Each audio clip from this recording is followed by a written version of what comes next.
Welcome to This Explainer. Today, we're unpacking the ultimate strategy for prepping your body for dance. You know, it's wild, but the vast majority of dance injuries actually happen in the very first 15 minutes of a routine. Crazy, right? So we're going to take what is usually a super rushed, kind of throwaway afterthought and completely transform it into a highly intentional, injury-proofing process. Let's just dive right in. Okay, I really want to challenge how you view preparation right now. Honestly, ask yourself, are you truly ready or are you just warm? Because, look, a proper warm up isn't just throwing on a heavy sweater, standing in a hot room, or working up a quick sweat. There's a massive biological difference between ambient heat and actual cellular readiness. Prepping for dance is all about systematically waking up your nervous system to prevent strains and getting those muscle fibers firing perfectly before the music even starts. So, here's our roadmap for today's explainer. We'll quickly cover the goal of warming up and then break it down into 4 phases: raising your temperature, mobilizing your joints, activating and stabilizing, and finally, dance-specific practice. Oh, and we'll wrap up with how to actually listen to your body once the class begins. All right, this 4-step routine, it's your foundational blueprint. And what's really brilliant about the source material we're looking at today is its universal application. Think about it. Your muscles literally have no idea what genre of music is playing. They only know biomechanics. So whether you're hitting a hip-hop cypher, stepping up to a rigid ballet bar, or prepping for a huge ballroom showcase, this exact sequence is going to optimally prep your body for the specific physical demands ahead. Now, when people hear 4-step routine, they usually picture this grueling half-hour session that feels like a total chore.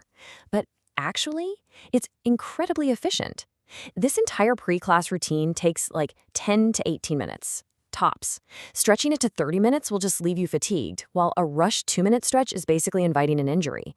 Think of this golden window as a rapid boot-up sequence for your body's hardware and software, optimizing your physical state without eating into your precious studio time. Moving right along to Section 1, the goal of warming up, efficiency and prevention.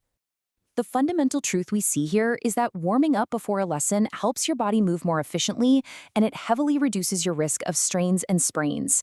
A gradual approach, starting easy, building heat, and then mimicking class movements is absolutely your best defense. Think of efficiency as using way less energy to do the exact same movement simply because there's less internal friction. It literally lubricates the muscles, making your steps fluid and dynamic instead of rigid and forced. Let's jump into Section 2, Phase 1, raising your temperature. For this quick 3 to 5 minute phase, you want to stick to light activities. We're talking brisk walking, marching in place, maybe some easy jumping jacks, or just a low-impact groove to some music. The golden rule here? You absolutely must be able to breathe comfortably through your nose, or at least speak in short sentences. Nose breathing is your body's ultimate biological indicator that you're staying in an aerobic state. If you find yourself gasping for air through your mouth, you've spiked your heart rate way too fast, and your body is going to start pumping out lactic acid way too early. So your singular goal right now is just getting warm, while absolutely avoiding exhaustion. This is definitely not the time to prove your stamina by doing 50 burpees before a waltz, okay? It's just about building internal heat. If you drain your energy reserves before the actual choreography even begins, your form is going to suffer later in the class. And ironically, that makes you more susceptible to the exact injuries you're trying to prevent. Keep it light. All right, Section 3, Phase 2, mobilize your joints. Now we shift our focus to the specific joints that bear the heavy brunt of dance: your ankles, hips, knees, and shoulders. You want to move through controlled ranges here. Think ankle circles, calf stretches against a wall, hip rotations, shoulder rolls. Anatomically speaking, this action literally acts like a sponge, drawing that lubricating synovial fluid right into the joints, so they glide perfectly instead of grinding. Oh, and a quick pro tip: give some extra love to your ankles and hips if your upcoming class is heavy on turns, since those joints will be managing all that rotational torque. Safety is your top priority right here. Keep every single movement smooth and stop immediately if you feel sharp pain. Pushing into a sharp, pinching sensation means you're basically forcing cold, unyielding tissues into extreme ranges. And guys, that is exactly how micro tears happen. You want to gently wake the joints up with dynamic motion, never ever force them. Moving on to Section 4. Phase 3, activate and stabilize. So, what is activation? Well, it's the process of helping your movement stay controlled when the choreography gets faster. This phase isn't about raw, bulky strength at all. It's really about waking up your muscular support system. When the instructor suddenly doubles the tempo in class, and you know they will, you want your core and stabilizers already online and fully communicating with your brain. That way, your posture doesn't just instantly collapse under the sudden pressure. To really lock in that deep control, you want to rely on glute bridges to fire up your posterior chain, maybe some deep bodyweight squats, and core engagement exercises like planks or dead bugs.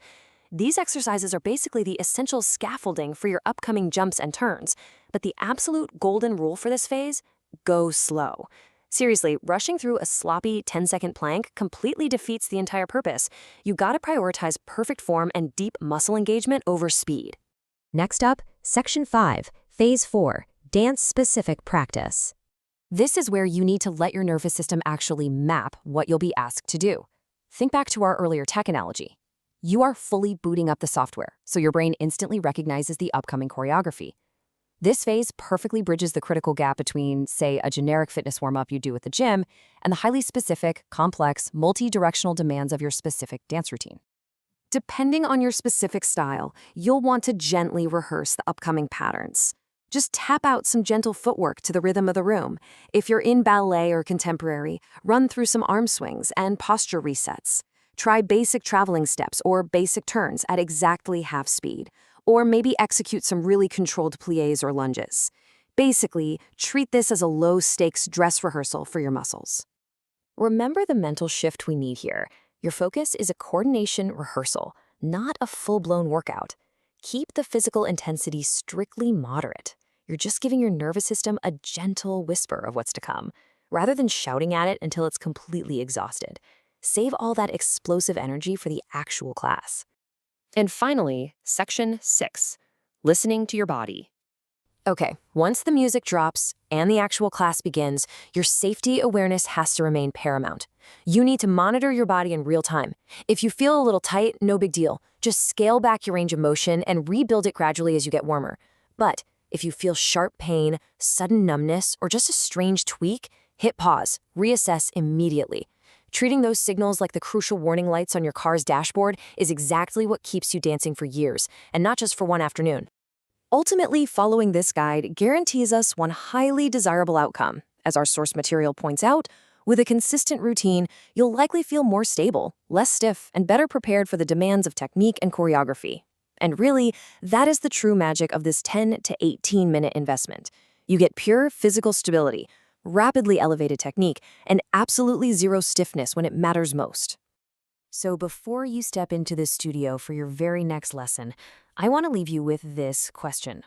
Are you truly preparing your nervous system, or are you just risking a sprain? Take these 4 deliberate steps. Build that heat, map those specific movements, and I promise you, your body is going to thank you.